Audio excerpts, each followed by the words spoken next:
예, 인천 남동울의 이은기 의원입니다.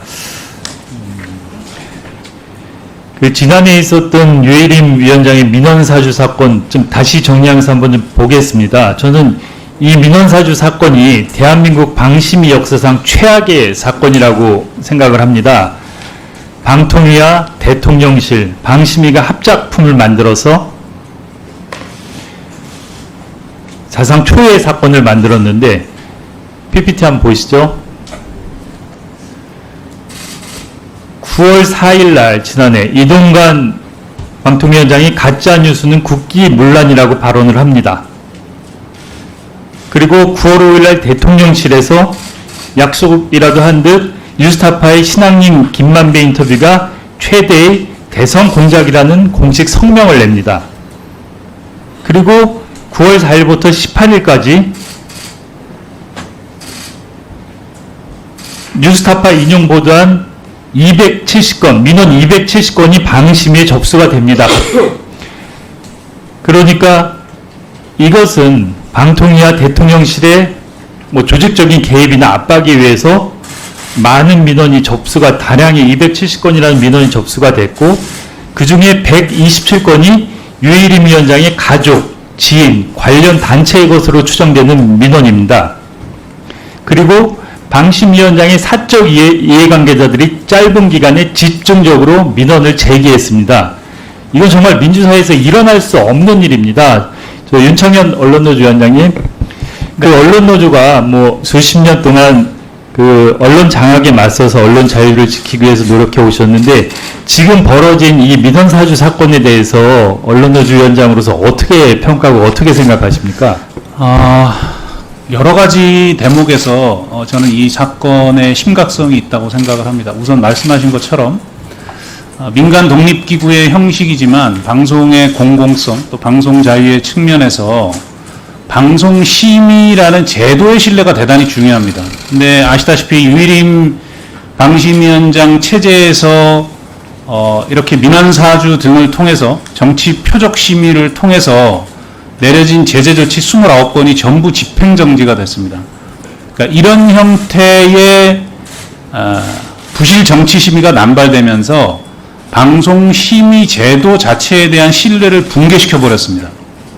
또 한 측면은 유해림 씨를 포함해서 최근 언론 공공기관에 비슷한 이념 성향을 지닌 이 관변 언론단체 출신들이 곳곳에 진출을 하고 있습니다. 그러니까 이분들이 가서 하는 일이라는 게 이런 일들입니다.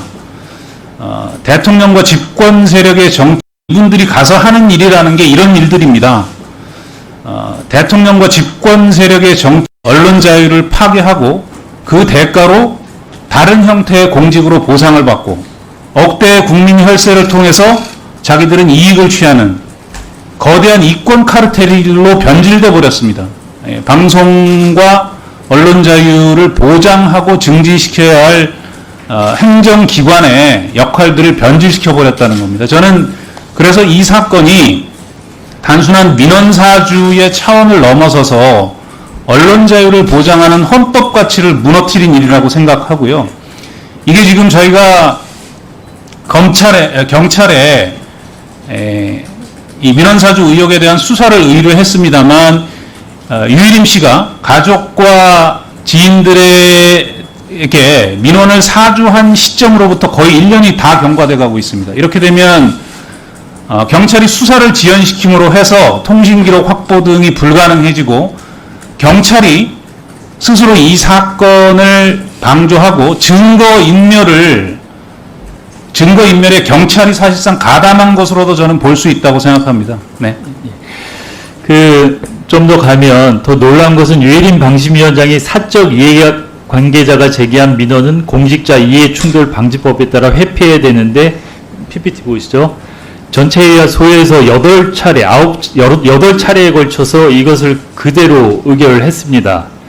그리고 9월 27일 날은 내부 직원이 심의 왜 회피하지 않냐는 어떤 공식 문제 제기도 또 묵살했고, 그리고 직속 부속실장을 시켜서 게시글을 내리라고 압박을 했고, 또 10월 12일에는 김유진 방심위원이 소위석상에서 문제 제기했는데 이것도 묵살이 됐고, 그러고 나서 과태료 등 중징계 폭탄을 터뜨리고, 그래서 저는 이 방심위가 방통위 대통령실 등과 공무원 매우 고의적이고 조직적인 악질 범죄라고 규정을 하고요. 그리고 이 범죄에 대해서 처벌해야 할 권익위와 경찰은 범죄자를 보호하고 오히려 용기를 내 신고한 공익제보자를 색출한다며 강제 수사력을 동원했고 공익제보자를 탄압하고 있습니다. 그래서 저는 이 사태가 일제치하에서 독립운동 세력을 탄압하던 일본 헌병대와 친일 순사를 보는 것 같아서 참 참담한 심정입니다. 저는 저를 비롯해서 많은 의원분들이 대표 발의한 유희림 방지법, 반드시 이 법을 통과시켜서 방심위원장의 이런 행태와 방심위가 제대로 자리 잡을 수 있도록 유희림 방지법을 반드시 통과시켜야 된다고 말씀을 드리고 싶습니다. 그리고 김준희 참고인, 네. 유희림 위원장의 민원사주 의혹이 가족, 지인들 약 40명으로 추정되는 사람들이 제기했다고 얘기를 하셨는데 이거 어떻게 알게 됐습니까? 우선은 유희림 위원장의 쌍둥이 동생이 이름이 거의 비슷해서 직원이 좀 이상하니까 구글에 검색을 해봤습니다. 이제 구글 검색하니까 유희림 씨와 쌍둥이 동생이 위원장 되고 얼마 안 지났을 때 9월 12일인가 13일에 성균관 단체에 같이 방문했다라는 기사가 있었습니다. 지금도 구글에서 유희림 위원장 동생 이름이 검색이 됩니까? 그 기사하고? 이름 두 개를 같이 검색을 하면 지금도 상단에 노출이 되는데 그 기사를 들어가서 보니까 유희림 씨 동생 이름이 나오는 부분은 기사에서 내용이 삭제되어 있습니다. 저희 의원실에서 찾아보니까 PPT 좀 보시죠. 과거에는 유희림 위원장 동생 이름이 있었는데 이게 삭제돼 버렸어요. 언제부터. 그래서 저는 그리고 다음 PPT 하나 보시죠. 그리고 작년 9월 14일에 종편 보도 채널 팀장의 보고 자료에도 유희림 위원장의 동생 이름이 있어요.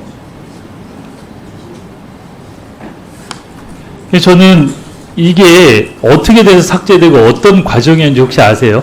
저는 모르겠습니다.